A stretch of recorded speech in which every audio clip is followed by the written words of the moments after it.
कंडियारे में समाजी अगवान ऐं इलाइक़े जे सैयद छतल शाह जी वफ़ात ते पोयरनि सां उज़ुर खाही ऐं PPMPA सैयद सरफराज़ हुसैन शाह पारां ॾिनल मांझांदे में शिरकत जे मौक़े ते मीडिया सां ॻाल्हाईंदे सैयद मुराद अली शाह चयो त सिंध असेंबली पंहिंजे ठहराव वसीले नैब खे सूबाई खातनि में कार्रवाई खां रोके छॾियो आहे। हाणे सिंध हुकूमत जो को बि खातो नैब खे का बि ॼाण न ॾींदो। जेको आइन जे दायरे जे अंदरि चाहे गवर्नर साहब हुजे, चाहे प्राइम मिनिस्टर साहब हुजे, चाहे फेडरल गवर्नमेंट हुजे, जेको सूबाई आइन में जेके सूबाई हुकूमत खे सूबाई असेंबली के पावर्स ॾिनल आहिनि उन में का बि दख़ल अंदाज़ी असां बर्दाश्त न कंदासीं। हुन चयो त अमन अमान जी सूरत हाल बहितर थी चुकी आहे। स्ट्रीट क्राइम ते बि ज़ाब्तो आंदो वेंदो। संदसि चवणो त तरक़ियाती कमनि लाइ हुकूमत ख़ासि प्लान जोड़े रही आहे, जंहिं हेठि सिंध जे समूरनि शहरनि में बुनियादी सहूलियतुनि खे साम्हूं रखंदे तरक़ियाती रिथाऊं जारी कयूं वेंदियूं। हुन चयो त कंडियारे शहर जे ड्रेनेज ऐं रोड रस्तनि समेत ॿियुनि स्कीमुनि लाइ ख़ासि पैकेज रखियो पियो वञे। People's health ambulance service programme में सिंध जे हर ज़िलई अस्पताल खे हिकु एम्बुलेंस ॾिनी वेंदी। संदसि चवणो त गवादर वाक़े में शहीद थियल 9 कंडियारे वासी पोरेतनि जी माली मदद जो ऐलान जल्द कयो वेंदो। उन्हनि खे इमदाद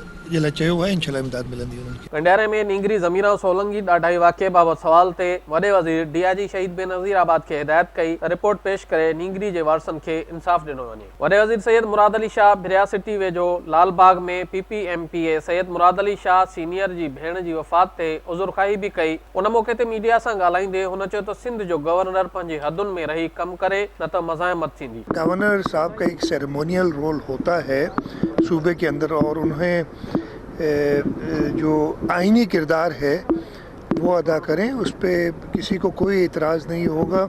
लेकिन अगर किसी वक्त भी हम फील करेंगे, चाहे वो गवर्नर हो, चाहे दूसरे सूबे वाले हों, चाहे वफाक हो, वो अपने आईनी इख्तियार से तजावुज़ करेंगे तो उस पर हम ज़रूर उनको कहेंगे। मुराद अली शाह चयो त हू मोरो ऐं कंडियारो में टूल टैक्स वठण बाबति नेशनल हाईवे वारनि सां ॻाल्हाईंदो। संदसि चवणो त सिंध जे जर जो पाणी ख़राब थियण बाबति वज़ीर आज़म सां ॻाल्हि ॿोल थी आहे। सिंध जे माण्हुनि खे साफ़ पाणी फराहम करण लाइ वधीक सीड़प कई पई वञे। न रुगो नौशहरे में पर सॼी सिंध में, सॼे पाकिस्तान में इहो मेजर इशू थियो आहे ऐं हिन में वॾी इन्वेस्टमेंट ज़रूरत आहे। कल्ह जेको प्राइम मिनिस्टर सां ॻाल्हायो उन में बि इहो ज़िक्र कयो त असांखे पाणीअ जे सिलसिले में वॾी इन्वेस्टमेंट खपे।